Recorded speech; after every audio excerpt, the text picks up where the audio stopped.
200 kilometres northeast of Venezuela lies an island nation renowned for its spices, Grenada. It's made up of several islands of the Grenadine group, a small archipelago in the Lesser Antilles. Grenada is the largest island of the southern Grenadines. The northern part of the island chain belongs to the island nation St. Vincent and the Grenadines. The interior of Grenada is covered in mountains, which are the source of the island's numerous rivers.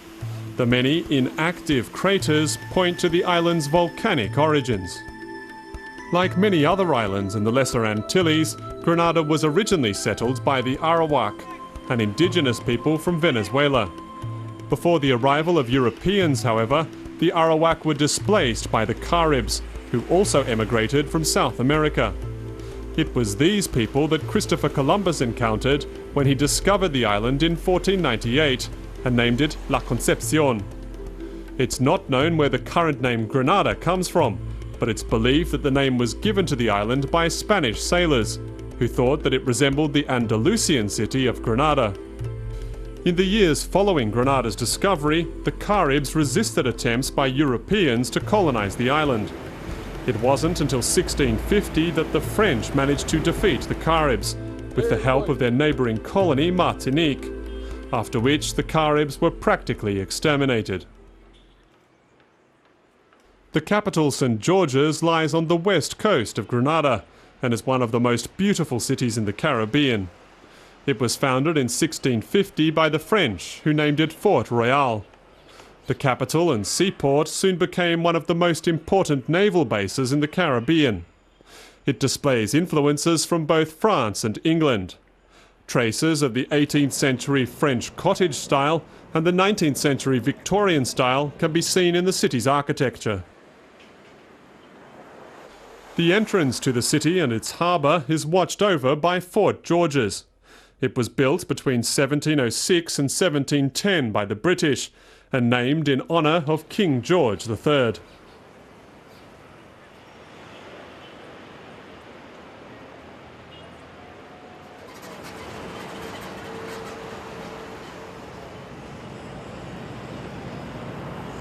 Grenada is of diverse cultural tradition. You will appreciate that as a former French colony, as a former British colony, we do have very strong European tradition, as well as African tradition, because maybe 90% of the population or thereabouts is of African descent. But we do also have a significant East Indian descendants in Grenada, as well as a smaller Caucasian European descent.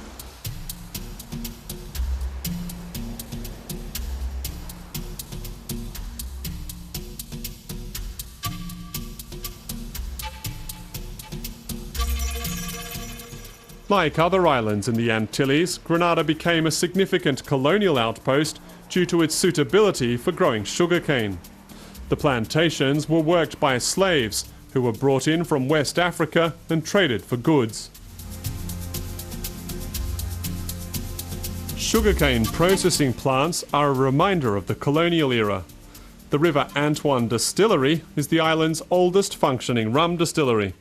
It produces the Caribbean's national drink, high-proof rum, using the same process as 200 years ago. In fact, the conveyor belts in the distillery are still powered by a water wheel. The oldest working water wheel in the Western Hemisphere was built in 1785 and still working.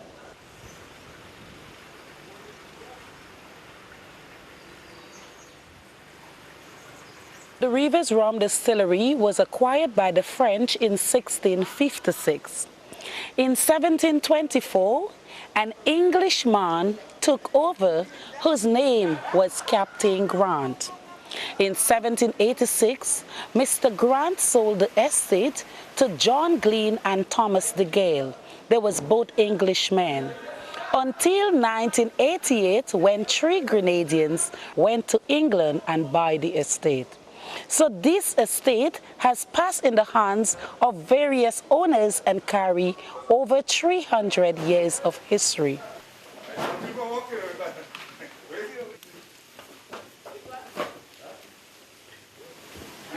The two young man.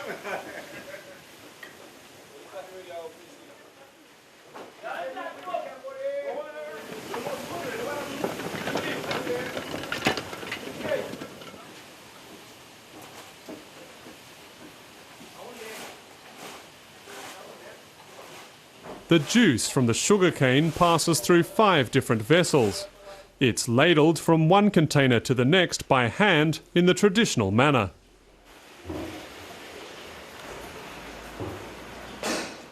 Two high-proof varieties of rum are produced. The distillery began making the lighter rum, which contains 69% alcohol, a few years ago, because alcoholic beverages with more than 70% proof are considered dangerous by airlines. This is the 75% rum. That's the 69%. The 69% comes about by not taking the 75% rum for traveling. Hence the reason why we dilute it into a 69%, which is very strong.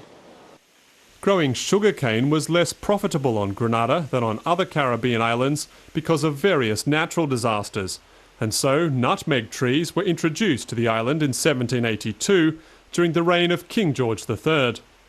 Conditions proved to be ideal for growing the spice. Today, the island accounts for around 1/3 of the global production of nutmeg. The spices in Grenada defines our culture. In fact, Grenada is also known as the Spice Isle of the Caribbean. We boast we do have one of the widest variety of spices you can find anywhere in the world. As you'll appreciate, it's a very small island, so that you may find other countries may have larger volumes of spices. But we do have probably one of the widest variety of spices. And spices is one of the main pillars of our culture. So a cultural distinction. We are the second largest producer of nutmegs in the world, and we boast probably the best quality of nutmegs.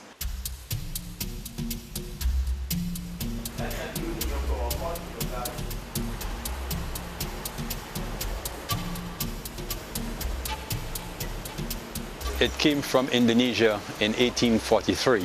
It do very well in this type of environment.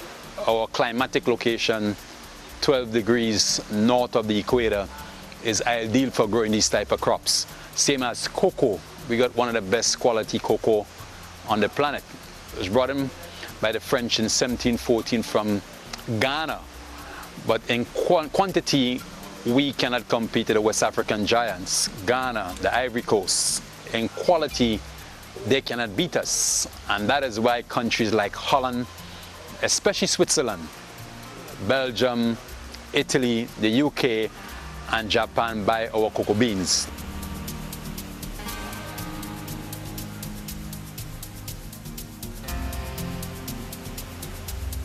Nutmeg and cocoa gradually replaced sugarcane cultivation. Cocoa and chocolate are still produced in old cocoa factories from the colonial period.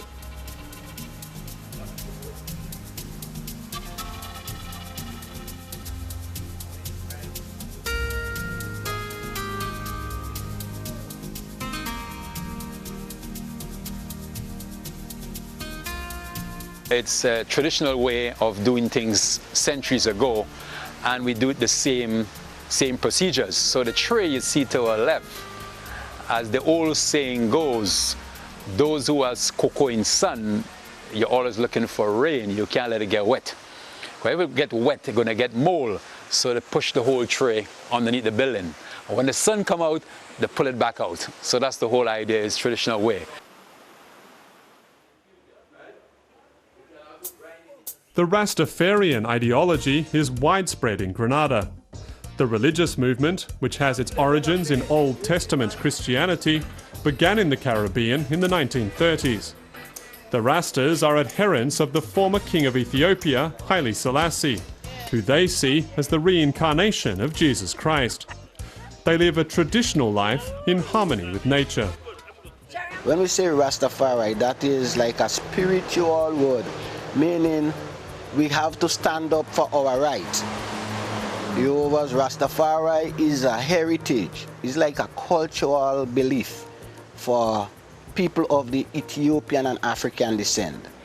You know, when we say Rastafari, we mean is a culture that believe in, you know, not to be oppressed anymore. So Rastafari, this is what Rastafari meaning, a cultural expression, meaning to be free.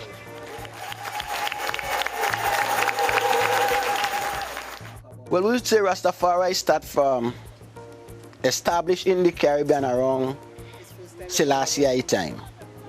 But when you talk about Rastafari, Rastafari is from ever since, because Rastafari is the identity of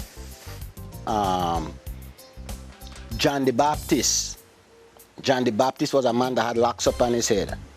You know, if you read in Numbers chapter 5, they will tell you that no razor should go upon your head. Your locks in your hair should grow, and you should never cut it. No man shouldn't use no razor upon their head or anything like that.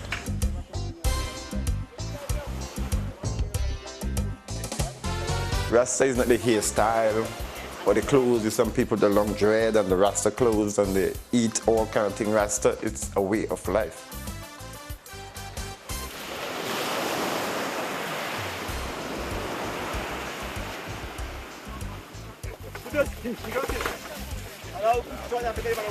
There are many things that the Caribbean has given the world.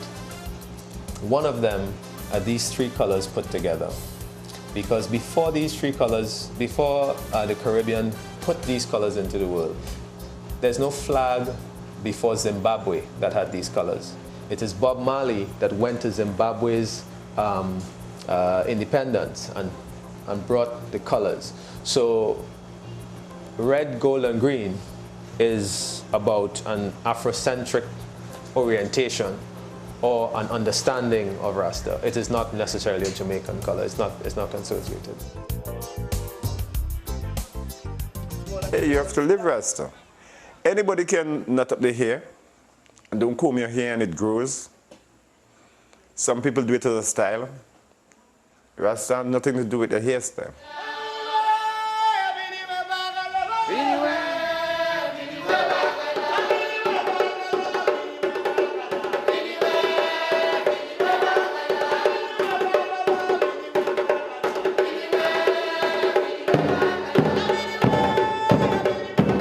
The Tivoli drummers come from the Grenadian town of Tivoli and perform a typical Afro-Caribbean style of music. Drum music was introduced to Grenada during the period of slavery. The style of drumming used by the Tivoli drummers is unique and has never been broadcast on English language television in the Caribbean.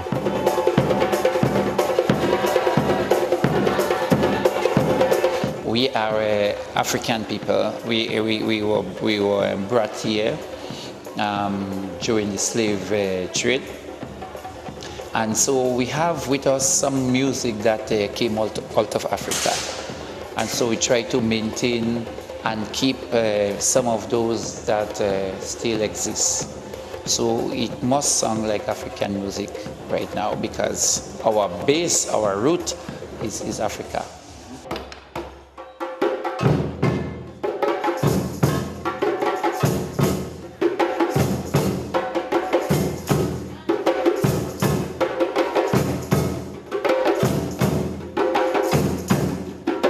Well, what happened from early time, slave time, when they were brought here, they prevented the use of drum. But still, people remember and pass it on from generation to generation. And today we have African music, but we also have our own style, what we heard from the Caribbean that we have developed. So it is not just African music in the pure African sense, but it is an aspect of African music, but it is also aspect of Caribbean music that we created. Our music is unique to Tivoli drummers. It does not exist. There is no music like what we play that exists in none of the other Caribbean islands.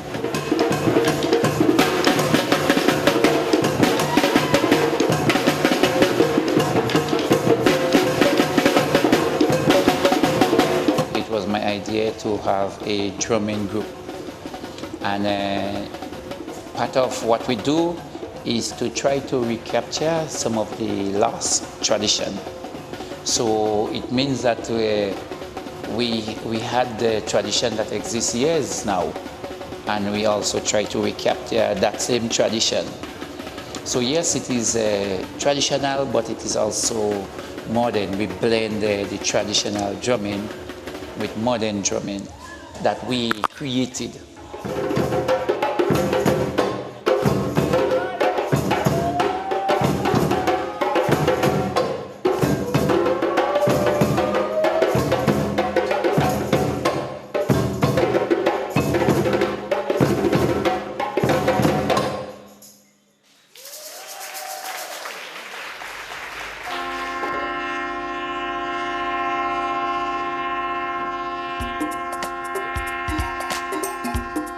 The island of Carriacou is a 2-hour ferry ride from Grenada. The harbour adjoins Hillsborough, the capital of Carriacou. It's the largest settlement in the smaller Grenadine Islands.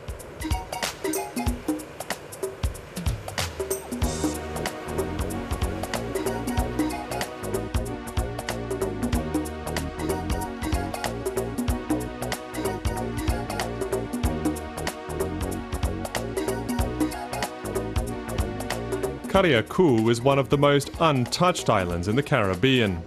Tourism and high society are hardly to be seen here.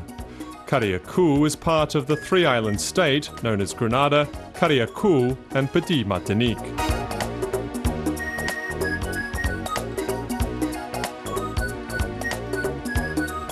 The name Carriacou comes from the language of the Caribs and means the island of reefs. The island is first mentioned in 1656 in the book Histoire des Antilles by Père de Tertre. Carriacou came under English control in 1763. The ruins of sugarcane mills are a reminder of the old plantations and slavery. The island is ringed by postcard-perfect beaches. It's not for nothing that one of the major seaside areas is called Paradise Beach.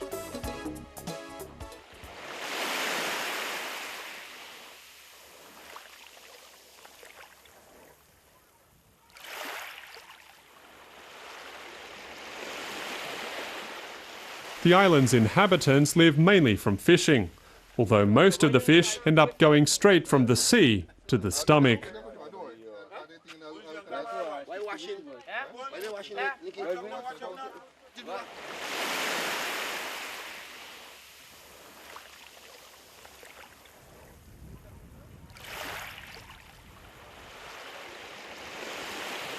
Traditional boat building is also a significant industry.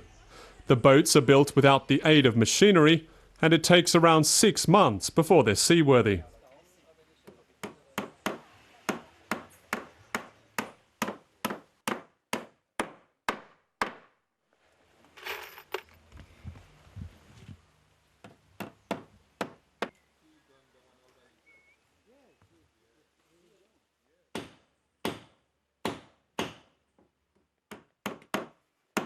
Depends on how you what we usually does is like we make the boat in different shapes, different design, however the person want it.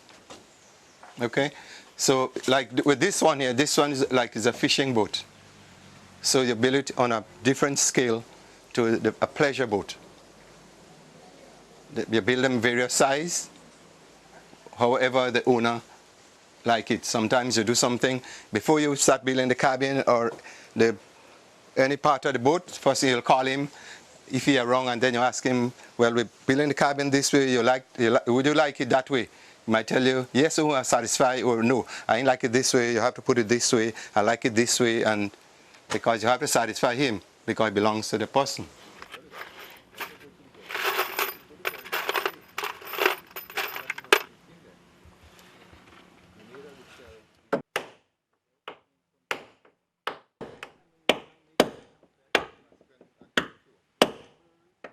This part is for the engine room. All right, the engine room will be here. And then this section here would be the ice box. You catch the fish, you put it down here, you have your covered with your ice, and depends on the amount of fish or how many days you have outside, and the ice start getting low, you head for shore.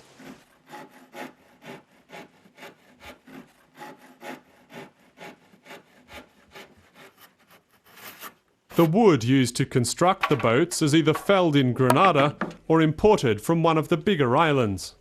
The boat builders choose their own timber from the forest for their boats.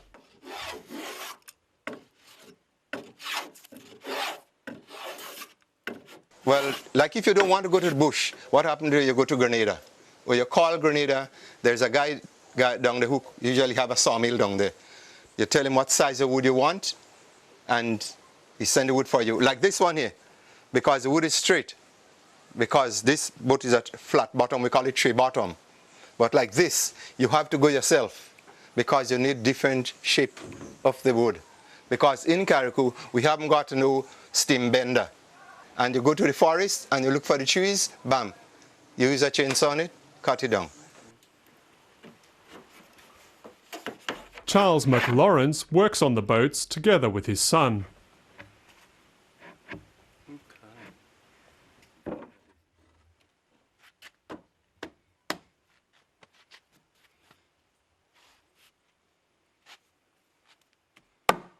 Most of the times, well, I have a son that work with me sometimes, but presently now he went to Grenada with his uncle to cut some wood to go and build another boat. The boats that are built on Carriacou are special, and people come here from islands all over the Lesser Antilles to order a new boat. But the owner of this boat is not really from Carriacou. He's from Antigua. He's an American guy that resides in Antigua. So majority of the boats you see that build here for pleasure, all after the finish, they head for Antigua. And they have all the races and things that they usually go up there for the classics. So you usually come down here, get the boat done, and they head back to Antigua. Because there is no part in the Caribbean that you'll get a boat built like in Carriacou. They'll build boats, but not as good and pretty as what you'll get in Carriacou.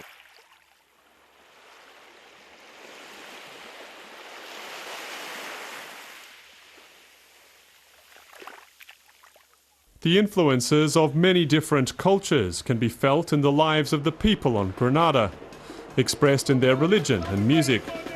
They tell the story of the native people, colonialism and slavery. It's a history that can still be retraced if one takes a look beyond Grenada's wonderful beaches.